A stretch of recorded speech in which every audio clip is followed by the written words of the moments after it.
علیکم میرے پیارے پیارے اسلامی بھائیوں اور اسلامی بہنوں، آج ہم فضائل سورہ نوح سنیں گی۔ سورہ نوح کو اس لیے سورہ نوح کہا جاتا ہے کہ اس میں حضرت نوح علیہ السلام کا قصہ بیان ہوا ہے۔ اس سورت کا مقام نزول مکہ میں ہے۔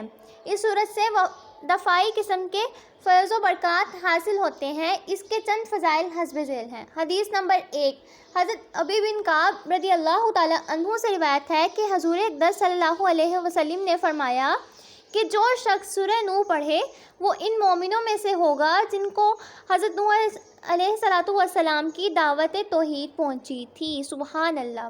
اس سورت کو پڑھنے سے ایمان میں پختگی پیدا ہوتی ہے، اور اگر کوئی شخص نیک کام میں رکاوٹ ڈالتا ہو تو اس سورت کی پڑھائی کی برکت سے نادم ہو کر پسپا ہو جائے گا۔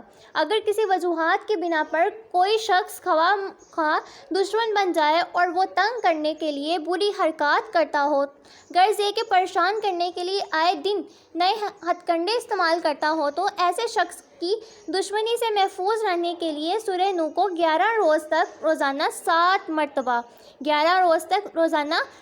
مرتبہ پڑھے، اور آخری روز بارگاہ رب العزت میں دشمنوں کے شر سے محفوظ رہنے کی دعا کرے، تو دشمن کسی طرح کا نقصان نہ پہنچا سکیں گے اور اس سے ہمیشہ کے لیے چھٹکارا ہو جائے گا۔ سبحان اللہ۔ امید کرتی ہوں آپ کو میری ویڈیو پسند آئی ہوگی۔ آپ نے لائک، شیئر اور سبسکرائب ضرور کیا ہوگا۔ فی امان اللہ۔ اللہ حافظ۔